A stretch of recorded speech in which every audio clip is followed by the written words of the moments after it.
যুক্তরাষ্ট্রকে প্রতিদ্বন্দ্বী নয় অংশীদার হওয়ার আহ্বান।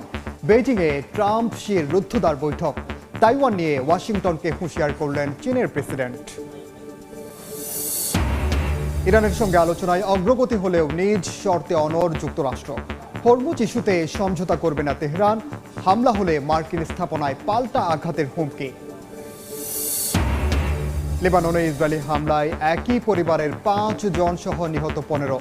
ধ্বংস হয়ে গেছে 10,000-এর বেশি ঘরবাড়ি। হাসপাতালে হামলা বন্ধের আহ্বান জাতিসংঘের। এবং ভারতের উত্তরপ্রদেশে ভারী বৃষ্টি ও বজ্রপাতে প্রায় 90 জনের মৃত্যু। ক্ষতিগ্রস্ত বহু ঘরবাড়ি। সহায়তার আশ্বাস মুখ্যমন্ত্রীর। যুক্তরাষ্ট্রকে প্রতিদ্বন্দ্বী নয় বরং অংশীদার হওয়ার আহ্বান জানালেন চীনা প্রেসিডেন্ট শি জিনপিং। মার্কিন প্রেসিডেন্টের সঙ্গে 2 ঘন্টা রুদ্ধদ্বার বৈঠকে এ কথা বলেন শি।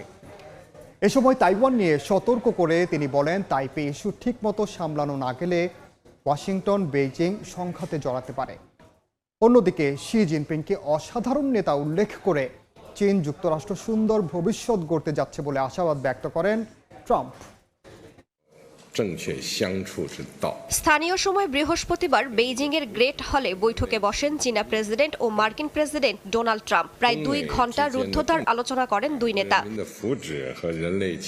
বৈঠকের শুরুতেই বৈশ্বিক পরিস্থিতিকে নতুন এক সন্ধিক্ষণ হিসেবে উল্লেখ করেন শি জিনপিং। বলেন, যুক্তরাষ্ট্র ও চীনের উচিত প্রতিপক্ষ নয় বরং অংশীদার হিসেবে কাজ করা। বৈঠকে তাইওয়ান প্রশ্নেও নিজের অবস্থান স্পষ্ট করেন শি জিনপিং। চীন যুক্তরাষ্ট্র সম্পর্কে তাইওয়ান ইস্যু সবচেয়ে গুরুত্বপূর্ণ ও স্পর্শকাতর বিষয় বলে উল্লেখ করেন তিনি। এই ইস্যু সঠিকভাবে সামাল না দিতে পারলে দুই দেশের সম্পর্ক বিপজ্জনক সংঘাতের দিকে এগিয়ে যেতে পারে বলেও সতর্ক করেছেন শি। চীন যুক্তরাষ্ট্র স্থিতিশীল সম্পর্ক পুরো বিশ্বের জন্যই উপকারী। আমরা যখন সহযোগিতা করি তখন উভয় পক্ষই লাভবান হয়, আর যখন সংঘাতে জড়ায় তখন দুপক্ষকেই চড়া মূল্য দিতে হয়। আমাদের প্রতিদ্বন্দ্বী নয় বরং অংশীদার হওয়া উচিত। অন্যদিকে শি জিনপিংকে অসাধারণ নেতা আখ্যা দেন মার্কিন প্রেসিডেন্ট। ওয়াশিংটন বেইজিং সম্পর্ক আগের যে কোনো সময়ের চেয়ে আরো ভালো হবে বলে আশাবাদ ব্যক্ত করেন ট্রাম্প। বলেন, চীন যুক্তরাষ্ট্র একসঙ্গে চমৎকার ভবিষ্যৎ গড়তে যাচ্ছে।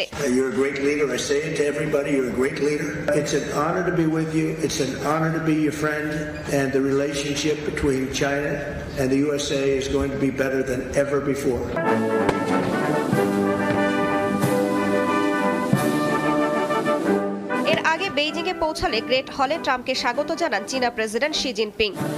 ইরানের সঙ্গে পরমাণু ইস্যুতে আলোচনায় কিছুটা অগ্রগতির কথা জানালেও নিজ শর্তে অনড় যুক্তরাষ্ট্র। মার্কিন ভাইস প্রেসিডেন্ট বলেছেন, ট্রাম্পের দেওয়া রেড লাইন না মানলে কোনো চূড়ান্ত সমঝোতা হবে না।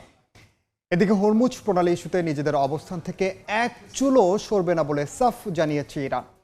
আঘাত হলে মধ্যপ্রাচ্যের সব মার্কিন ও মিত্র স্থাপনা ধূলিসাৎ করে দেওয়ার সক্ষমতা আছে জানিয়ে হুমকি দিয়েছে তেহরান।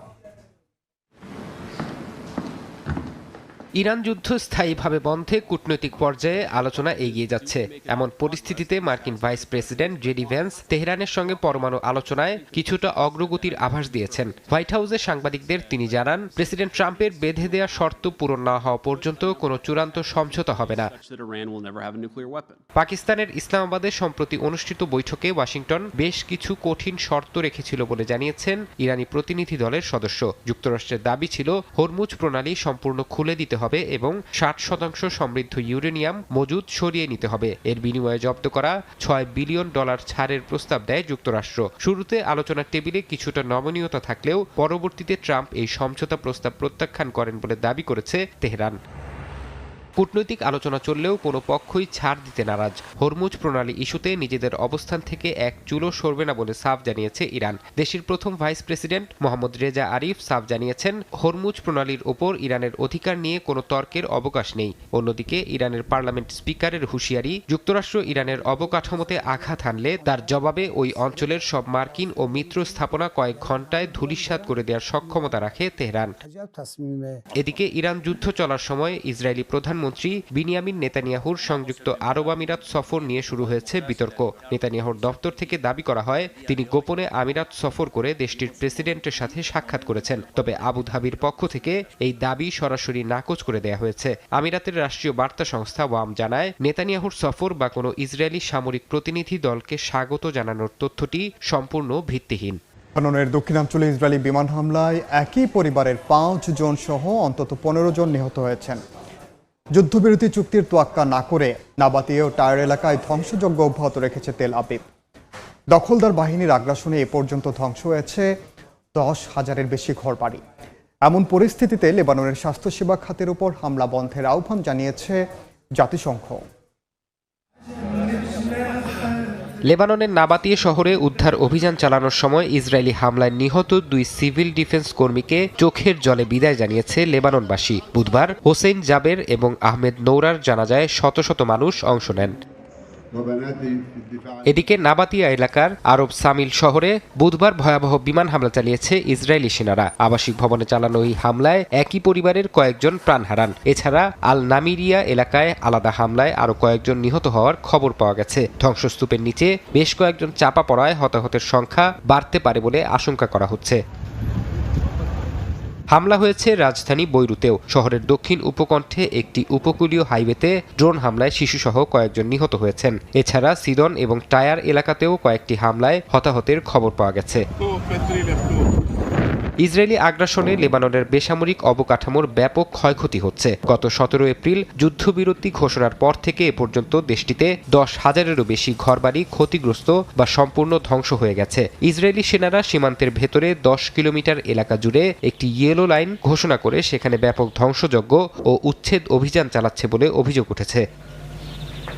লেবাননে স্বাস্থ্যসেবা কেন্দ্র এবং চিকিৎসা কর্মীদের উপর ক্রমাগত হামলার ঘটনায় গভীর উদ্বেগ প্রকাশ করেছে জাতিসংঘ। গত সোমবার এক হামলায় 2 চিকিৎসক নিহত হওয়ার পর সংস্থাটি অবিলম্বে এই সংঘাত বন্ধের আহ্বান জানায়। একই সঙ্গে যুদ্ধের প্রভাবে লেবাননে খাদ্য ও জ্বালানির দাম বৃদ্ধি পাওয়ায় মানবিক সংকট তীব্র হচ্ছে বলেও সতর্ক করেছে জাতিসংঘের মানবিক বিষয়ক সমন্বয় দপ্তর। আন্তর্জাতিক সময় আরও থাকছে। নির্বাচনে বিজেপির হামলায় নির্যাতিত নেতাকর্মীদের পাশে মমতা বন্দ্যোপাধ্যায়। আইনজীবীর পোশাকে আদালতে পশ্চিমবঙ্গের সাবেক মুখ্যমন্ত্রী। ভারতের উত্তরপ্রদেশে ভারী বৃষ্টি ও বজ্রপাতে প্রায় 90 জনের মৃত্যু হয়েছে। স্থানীয় সময় বৃহস্পতিবার রাজ্যের দুর্যোগ ব্যবস্থাপনা ও ত্রাণ দফতর এ তথ্য জানায়। সামাজিক যোগাযোগ মাধ্যম এক্সে দেয়া এক পোস্টে জানানো হয়, বুধবার প্রতিকূল আবহাওয়ার কারণে 89 জনের মৃত্যু হয়েছে, আহত হয়েছেন 53 জন। ক্ষতিগ্রস্ত 87টি বাড়িঘর। এর মধ্যে শুধুমাত্র বারোই জেলাতেই ধূলিঝড়ে মারা গেছেন অন্তত 16 জন। পাশাপাশি ফতেহপুরে বৃষ্টিপাতজনিত কারণে 9 জনের মৃত্যুর খবর পাওয়া গেছে। বুদাউন, চান্দাউলি ও শনভদ্র এলাকায় মৃত্যু হয়েছে আরও 8 জনের। এছাড়া ঝড় বৃষ্টি, শিলাবৃষ্টি ও বজ্রপাতের কারণে মারা গেছে 114টি গবাদি পশু। ক্ষতিগ্রস্ত পরিবারগুলোকে 24 ঘন্টার মধ্যে আর্থিক সহায়তার নির্দেশ দিয়েছেন রাজ্যের মুখ্যমন্ত্রী। বিজেপির হামলা ও নির্যাতনের শিকার নেতাকর্মীদের আইনজীবী হয়ে পাশে দাঁড়ালেন ভারতের পশ্চিমবঙ্গের সদ্য বিদায়ী মুখ্যমন্ত্রী মমতা বন্দ্যোপাধ্যায়। বৃহস্পতিবার আইনজীবীর পোশাক পরে কলকাতা হাইকোর্টে যান তিনি। নির্বাচন পরবর্তী সহিংসতা ও তৃণমূলের নেতাকর্মীদের ওপর মামলার আইনি লড়াইয়ের জন্যই উপস্থিত হন তিনি। ভোটের ফল ঘোষণার পর রাজ্যের বিভিন্ন জেলায় তৃণমূলের নেতাকর্মীদের ওপর হামলার অভিযোগ ওঠে। মামলায় প্রায় 2000 তৃণমূল কর্মী সমর্থকের ওপর হামলা ও 365টি পার্টি অফিস ভাঙচুরের অভিযোগ আনা হয়েছে।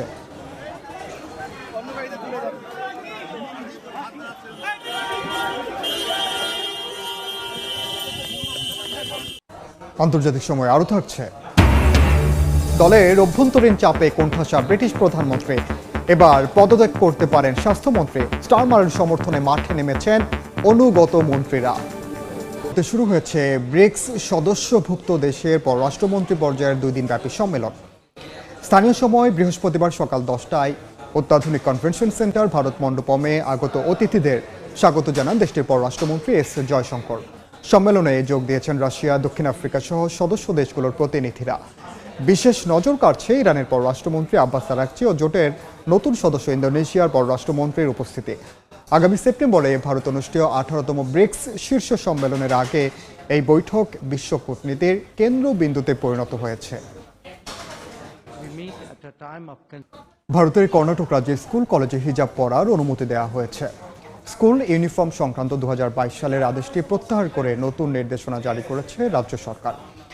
নতুন নিয়ম অনুযায়ী সরকারি ও বেসরকারি স্কুল কলেজের শিক্ষার্থীরা ইউনিফর্মের সঙ্গে ঐতিহ্যবাহী ও ধর্মীয় প্রতীক পড়তে পারবেন। কোনো শিক্ষার্থীকে এসব প্রতীক পড়তে বাধ্য করা যাবে না, এমনকি খুলতেও জোর করা যাবে না। পুরানো নির্দেশনায় কঠোরভাবে কোনো ধর্মীয় প্রতীক ছাড়াই ইউনিফর্ম পড়তে বলা হয়েছিল। এর ফলে রাজ্যটিতে হিজাব পরা নিয়ে রাজনৈতিক বিতর্ক তৈরি হয়। ভারতের রাজধানী নয়াদিল্লিতে আবারও বাসের ভেতর নারীকে সংঘবদ্ধ ধর্ষণের অভিযোগ উঠেছে। এই ঘটনায় অভিযুক্ত চালক ও হেলপারকে গ্রেফতার করেছে পুলিশ। ভারতীয় গণমাধ্যম এনডিটিভির এক প্রতিবেদনে বলা হয়, দিল্লির রানীবাগ এলাকায় এ ঘটনা ঘটে। ভুক্তভোগী নারী একটি কারখানায় কাজ করতেন। রাতের শিফট শেষে বাড়ি ফেরার পথে ওই নারীকে জোর করে বাসে তোলা হয়। পুলিশ জানিয়েছে, ভুক্তভোগীর মেডিকেল পরীক্ষা শেষে মামলা দায়ের করা হয়েছে। ঘটনার সঙ্গে জড়িত বাসটিও জব্দ করা হয়েছে। তদন্ত চলছে বলে জানিয়েছে দিল্লি পুলিশ। সময় চরম রাজনৈতিক সংকটের মুখে পড়েছেন ব্রিটিশ প্রধানমন্ত্রী কিয়ার স্টারমার। এবার তার স্বাস্থ্যমন্ত্রী ওয়েস স্ট্রেটিং পদত্যাগের প্রস্তুতি নিচ্ছেন বলে খবর প্রকাশ করেছে বিভিন্ন গণমাধ্যম। এদিকে পার্লামেন্টে নতুন অধিবেশনের শুরুতে রাজা তৃতীয় চার্লস স্টারমার সরকারের আগামী দিনের কর্ম পরিকল্পনা তুলে ধরেছেন। বিরোধীদের অভিযোগ, গদি বাঁচাতে রাজার ভাষণ ঢাল হিসেবে ব্যবহারের চেষ্টা করছেন স্টারমার। চলমান সংকট মোকাবেলায় প্রধানমন্ত্রীকে সমর্থন দিতে মাঠে নেমেছেন তার অনুগত মন্ত্রীরা। যুক্তরাজ্যের প্রধানমন্ত্রী কিয়ার স্টারমারের রাজনৈতিক ভবিষ্যৎ এখন সুতোয় ঝুলছে। স্থানীয় নির্বাচনে লেবার পার্টির ভরাডুবির পর দলের ভেতরে তার পদত্যাগের দাবি দিন দিন জোরালো হচ্ছে। এরই মধ্যে 4 মন্ত্রী পদত্যাগ করেছেন এবং প্রায় 90 জন পার্লামেন্ট সদস্য সরাসরি প্রধানমন্ত্রীর নেতৃত্বের বিরোধিতা করছেন। এবার তার স্বাস্থ্যমন্ত্রী ওয়েস স্ট্রিং পদত্যাগের প্রস্তুতি নিচ্ছেন বলে খবর প্রকাশ করেছে বিভিন্ন আন্তর্জাতিক গণমাধ্যম। বলা হচ্ছে, পদত্যাগ করে তিনি প্রধানমন্ত্রী পদ থেকে স্টারমারকে সরানোর প্রতিযোগিতায় নামতে পারেন।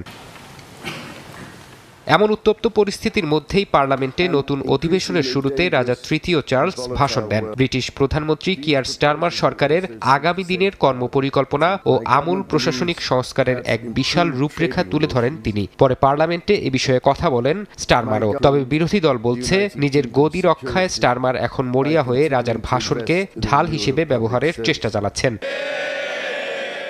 এদিকে চলমান সংকট মোকাবিলায় প্রধানমন্ত্রীকে সমর্থন দিতে মাঠে নেমেছেন তার অনুগত মন্ত্রীরা। তবে পর্দার আড়ালে উপপ্রধানমন্ত্রী অ্যাঞ্জেলা রেনার সহ হেভিওয়েট নেতারা পরবর্তী পদক্ষেপ নিয়ে নিজেদের মধ্যে আলোচনা চালিয়ে যাচ্ছেন।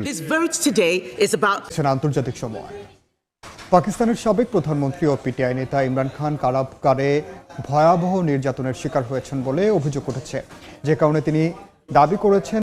দলটির সাধারণ সম্পাদক সালমান আকরাম রাজা বুধবার ইসলামাবাদের সুপ্রিম কোর্টের বাইরে সাংবাদিকদের সঙ্গে আলাপকালে এই বিস্ফোরক তথ্য জানান তিনি। রাজা অভিযোগ করে বলেন, ইমরান খান বর্তমানে কারাগারে গুরুতর স্বাস্থ্য ঝুঁকিতে রয়েছেন।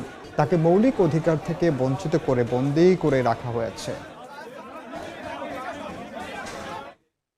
লাটভিয়ায় জোট সরকারের ভাঙনের মুখে পদত্যাগের ঘোষণা দিয়েছেন প্রধানমন্ত্রী এভিকা সিলিনা। বৃহস্পতিবার এই ঘোষণা দেন প্রধানমন্ত্রী এভিকা সিলিনা। জোটের গুরুত্বপূর্ণ শরিক প্রগ্রেসিভ পার্টি সমর্থন প্রত্যাহার করায় পার্লামেন্টের সংখ্যাগরিষ্ঠতা হারান তিনি।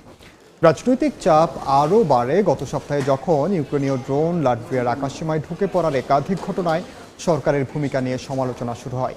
এই ইস্যুতে পদত্যাগে বাধ্য হন দেশটির প্রতিরক্ষা মন্ত্রী। তিনিও প্রগ্রেসিভ পার্টির সদস্য ছিলেন।